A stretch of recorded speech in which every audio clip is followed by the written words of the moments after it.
It is. It's going to be good to be back. But first things first with this last Saturday, huge disappointment for our team.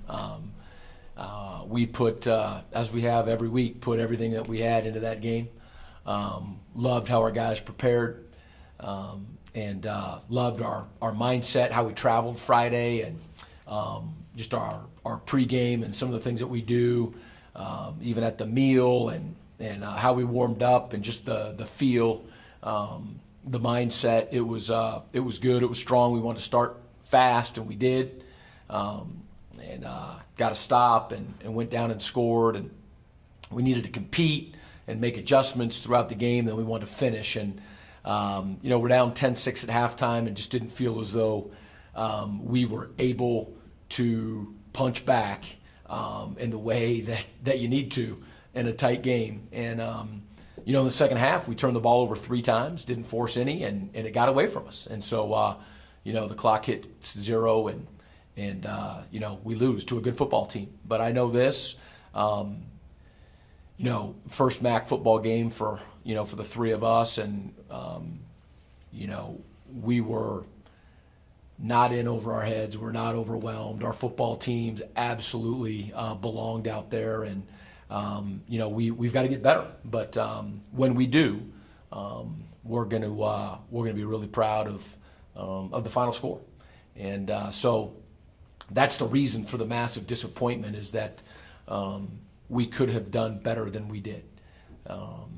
And I don't think it was a lack of effort. It just we've got to do a better job with the turnovers, and we've got to muster up the courage or the confidence or the belief, the competitive fire to strike back. When things don't go perfectly. I mean, teams are going to score. We're gonna have to punt at times, and so that was some of the frustration or the disappointment.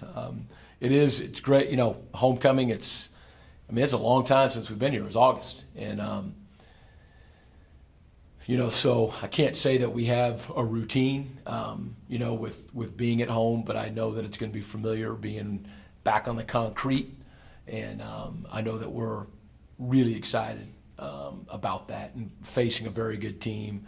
Almost knocked off Bowling Green at Bowling Green. I think it was 35-36.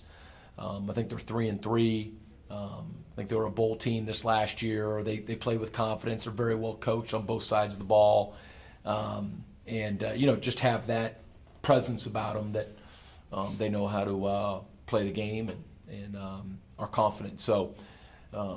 I can't wait to get back together with our guys this afternoon, and start putting the plan in place, and coming back out. We're not going anywhere. So appreciate you being here. In that second half, you talked about not punching back. What do you think it is that prevent? You said confidence, but I think not having something like a real identity yet as a team. Someone where you could fall back on. Maybe something, you guys are developing, obviously, first year, something maybe that, prevents you guys from doing that in the second half?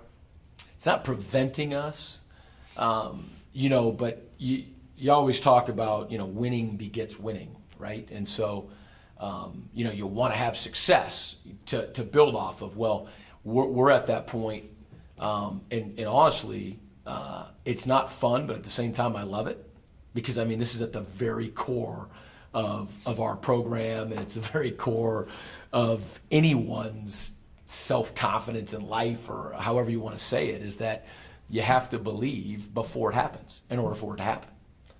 And you really only get sometimes one chance for that.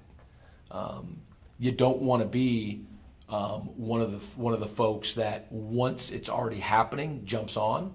You've missed the opportunity where it's the absolute hardest to believe before it's happened. That's what we got to do. That's what we got to do. And, it can start with one guy. It might need to be a group of guys. Maybe we're 75% there with the team right now, but that's that critical moment that you really only get one chance at, in terms of it being the first. So nothing's preventing it. It just hadn't happened yet. And it's going to.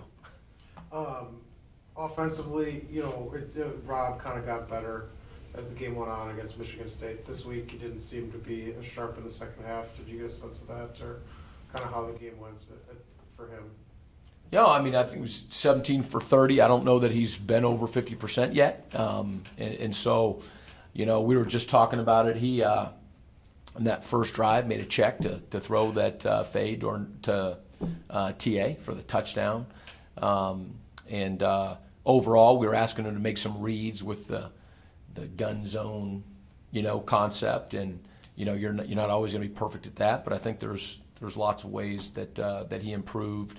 There's some balls that got away from him, that you want to be able to take advantage of. And we turned it over a couple times. So, I mean, he's not a finished product. None of us are. But I guess we're focusing on the improvements because there were improvements. And defensively, just kind of your overall take, the front seven seemed to have a really good game.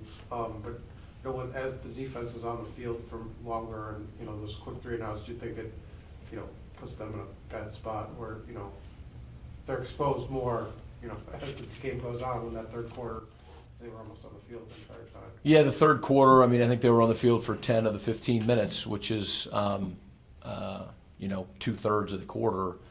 I think, Coach is going to speak on it better than I, but my perception is that we weren't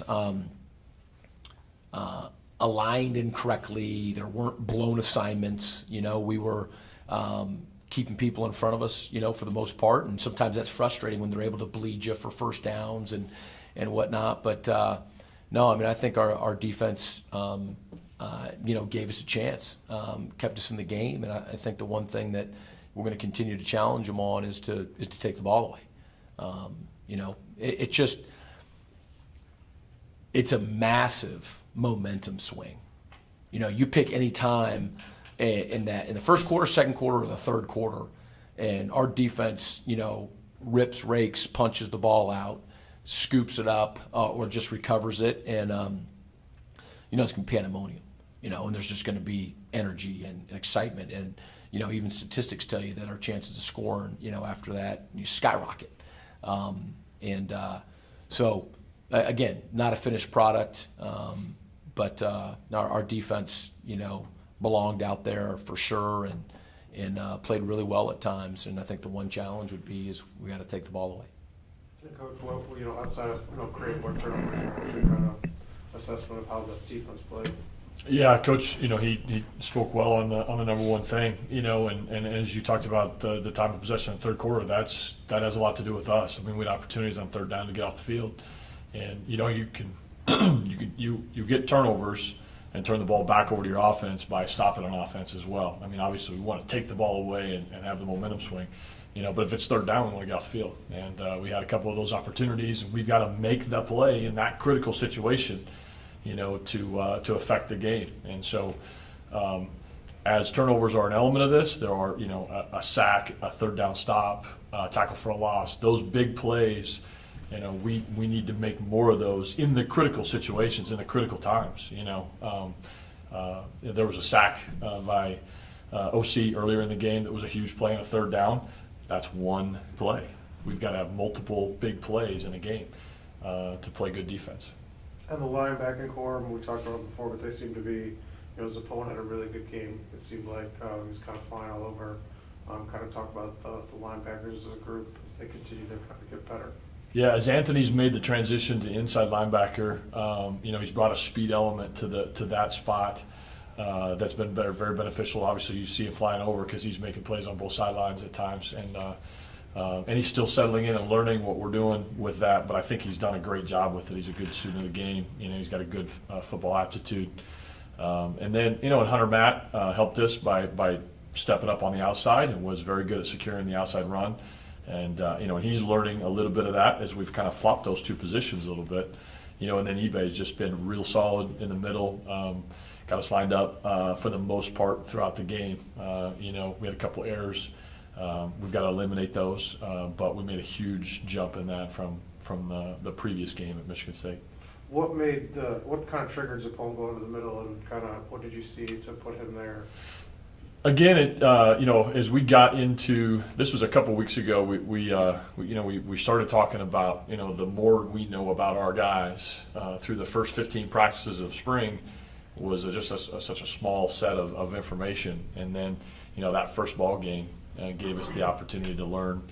And we started moving some guys around. Pudge Cotton was one that moved down to linebacker. Jason Beck started playing a little bit more at safety, and Anthony Zappone was a guy that we started talking about going into the Old Dominion game as being a really good inside linebacker for us. That might be his best position in college football, and so we worked with that a little bit. Old Dominion week, and then Michigan State was this first full week at it, and then this week was good with the bye and to have 2 weeks to prepare and to understand what he's doing. So Anthony wants to do everything at a high level, and he's getting to that point at the inside linebacker position.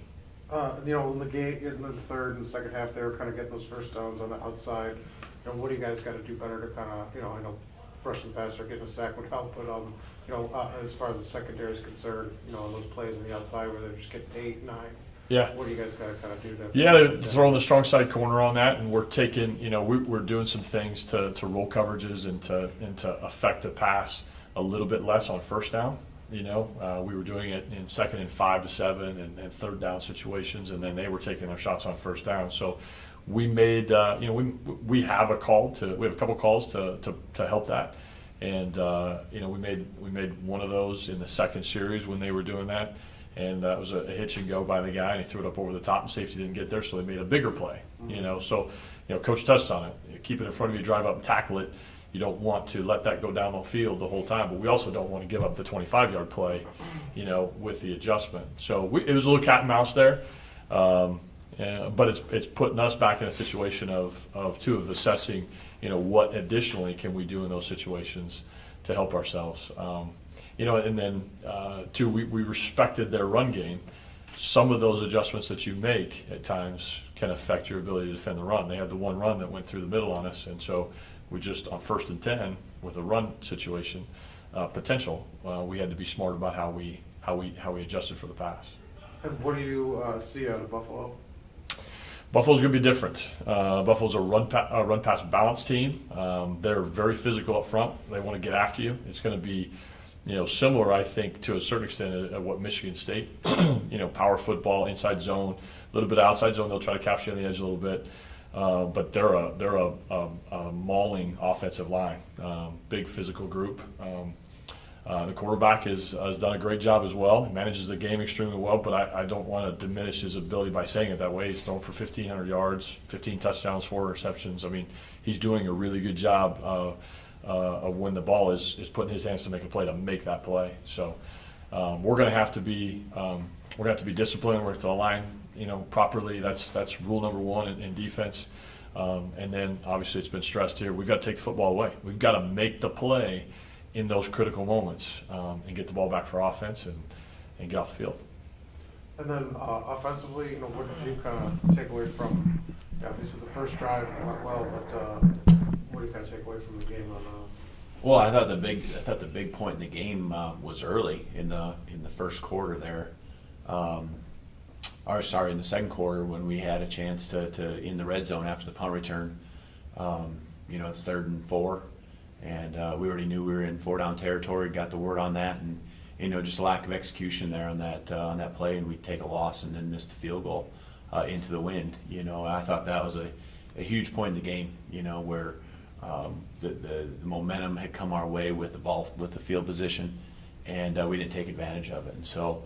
That's a critical point, and then we had a red zone opportunity late in the game when in the fourth quarter. We just got to put points on the board when we get there, and the turnovers, of course, been talked about.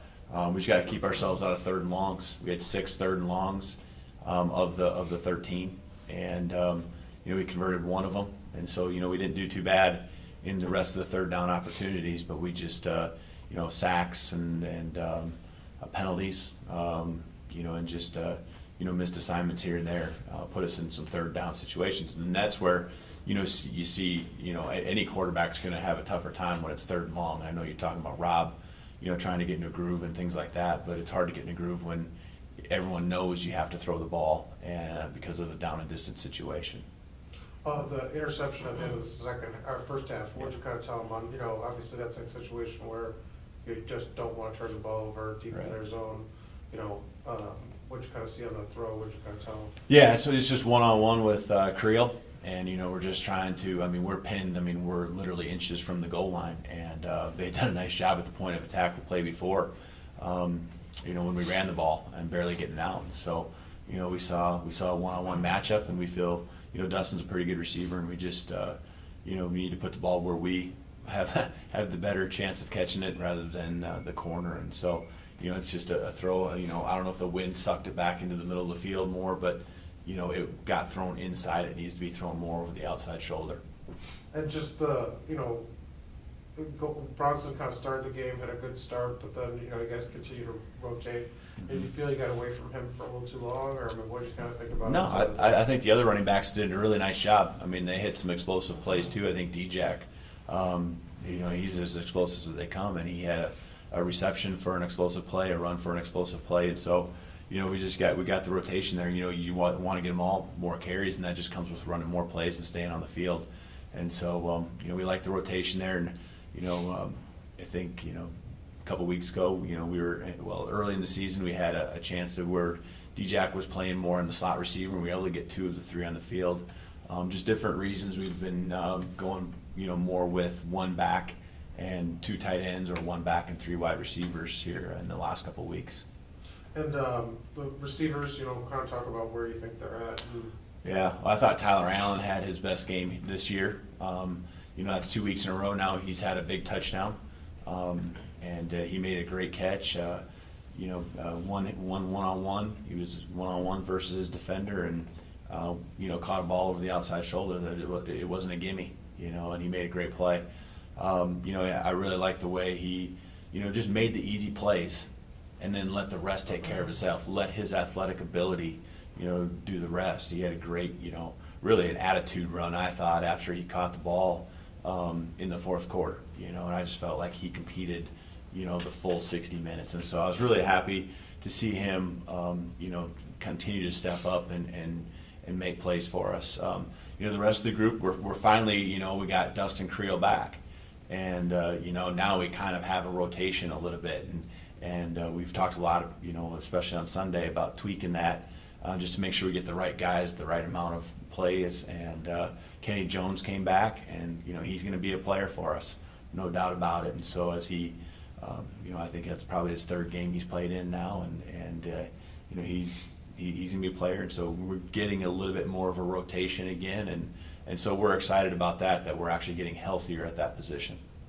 And, Rob took some hits, obviously you guys got, offensive lines kind of banged up a little bit here and there. What do you kind of do to try to, I know he runs the ball too, but he took some pretty big hits. Yeah, he got knocked down 4 times, had 4 hurries, and so that's 8 times. I will say, that was much better than we were close to 20 in the game against Michigan State, and he's a tough kid, and that does rattle you a little bit. You're talking about, I don't care who the quarterback is, it's going to rattle you a little bit, and so I feel like we did a better job of protecting him.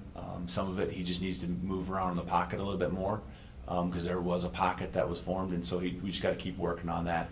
And that's just him, and now he's got 2 starts, and every game we need to see those improvements. And again, I was just really pleased with, the first throw, he makes is a big, or the first, down the field throw is a ball he puts on the money for a touchdown on the first drive. And those are things we can build off of, and there's just some other things that we're going to work on this week that he can prove to not steal yards, but to help us get yards that were there this last week that we need to get throughout the year. And then looking forward kind of to Buffalo, what do you see out of their defense? Yeah, they're 3 down front. They're gonna give you a few different looks, but they're really, I think, in their heart, they'd like to pressure you and bring it and try to get off the field as quick as they can. You're going to see some not exotic, but some different looks than just your normal base coverage shells that you're used to seeing. And so, it's going to be important to really study and understand, for our players, the different things they're going to see and find those matchups and take advantage of it. There's some explosive plays to be had out there as long as everyone does their job. And, this week when we did that, we had a lot of success. And if there was one missed assignment, the concept didn't look so good. And so it's a steady improvement that we got to have. And this week, we take advantage of the matchups and the things that we recognize that the defense gives us. And then injury-wise, how'd you guys come out of Saturday? We had some guys, leave the game, but they're not extensive injuries. Allison and Cam left at one point, Zappone left at one point, and Creel left at one point. But all of those guys are going to be okay. And was Hercom injured, or did Allison start just because you guys wanted him? Hercom's still injured. Still injured? Yeah. And is he out going forward for a little bit, or? He has not been cleared yet to play. Okay. And then Spearman, any update on where he's at? He gets better every day, but he's not to the point yet where he can go. I mean, we're anxious. So, by the end of the month, maybe? Or maybe You have the same questions that we have for the docs, and we ask them probably 10 times more as often than you do. So I don't really have answers for you there. I mean, we ask the same questions. He's just he's getting better every day, but it's not something where he's going to be playing this week. So, but Hercom possibly could. Maybe not. I doubt it, but we're.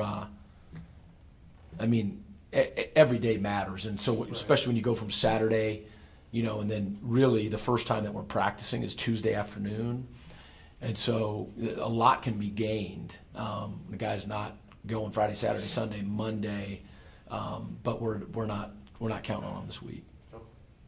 And then, but you said none of his opponents okay. Yeah.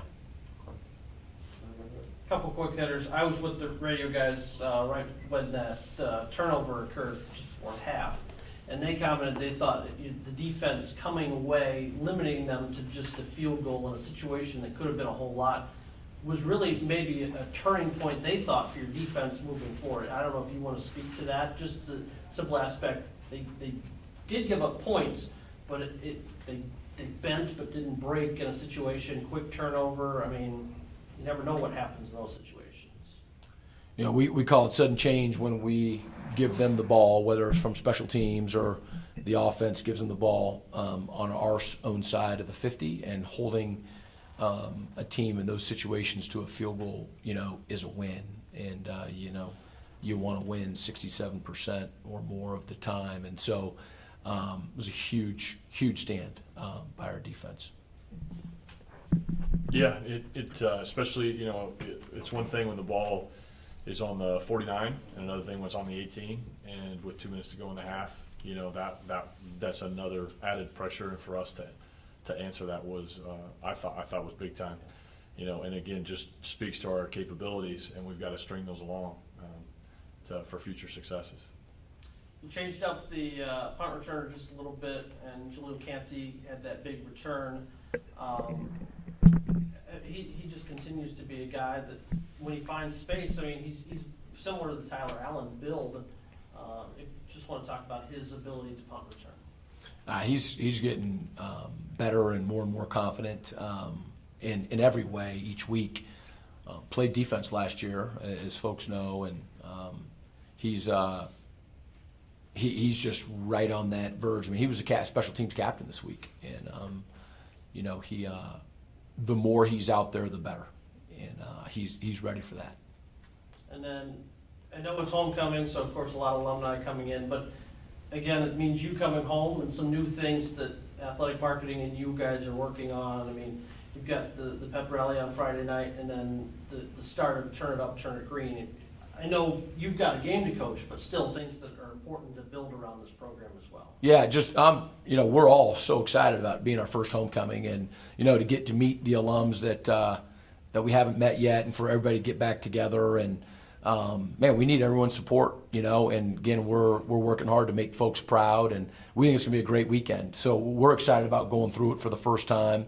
Ultimately, for those 3.5 hours. We want to make people proud in that way. But football game and homecoming is a big deal, but it's more than that, and we get that, and we're looking forward to being a part of all of it. I had one other thing. Zappone with that targeting call. What went through you? Did you see the play? Yeah. Kinda, what was your thought when they called it? Thank God for instant replay. But I Yeah. mean, that was the first time I think it was called on you this season. Kind of talk about what you've told the players, and the rule is obviously pretty stiff penalties and everything. So Yeah. talk about. Well, last year they couldn't reverse it. So thankfully they've adjusted that rule so that they can. They could adjust it more and say it wasn't targeting at all. It wasn't. It definitely wasn't helmet to helmet, and So, but obviously you got to play the rest of the game. But something like that could be devastating. But so yeah, thank God for instant replay. And what do you tell? I mean, is something Zappone? Did you see the hit, and what did you kind of think? I mean, it looked like pretty clean, and what was his reaction right after it happened? I don't know if you had a chance to talk to him. His reaction was, "What's going on?" Because he felt like he made a good hit, and so he was adamant that he was, that he hit him with the shoulder, and to me it was a flash. Like I saw it and didn't think twice about it being a targeting call. I mean, it looked good to me, but I'm maybe biased sometimes about that. So, when he came over, just calmed him down. We made the adjustment that we would have to make if he was out. And made sure that we were prepared to play that next snap because they just gotten a first down, and we had, they moved into plus territory. We had to deal with that while they sorted out the, if he was going to play or not. And also we, gave him an opportunity to just cool down, and then he went in and played, and it was okay. But I think the thing that maybe part of what you're asking too is that you just got to be smart as a defensive football player. You got to make sure that your eyes are always on your target, and that you're not looking down so that your top of your head is hitting anything. And you got to be careful about when you're hitting on the rise, because that's elevating towards the head, and that's what you can't do. You want to play through the body. When you're sprinting across the field and there's a receiver catching the football right in front of you, and it happens like that, there's no way that you're going to protect against all those scenarios. You got to just play football, but keeping it in mind how to do it the right way is always important. And how much does that something you guys talk about? The targeting, and specifically was that something you go over with the defense? We had an official in during camp that talked about it. From an educational standpoint, made sure he talked to the entire team. We certainly don't have a meeting where we continue to address it. If there's somebody in years past when targeting became more and more of an issue, if I had a player that had a tendency, I'd pull them aside and talk to them and educate that individual person about that, because they don't want to. They don't want to hurt anybody, and they don't want to be pulled out of a game, And I think too, now with replay, you can fix some of those situations. But a year ago, a guy could be out of game for not necessarily doing it wrong. So educating them on making sure that they are completely clean with the hit is important. Mm-hmm. Good. All right. Thanks, guys. Thanks. Thank you.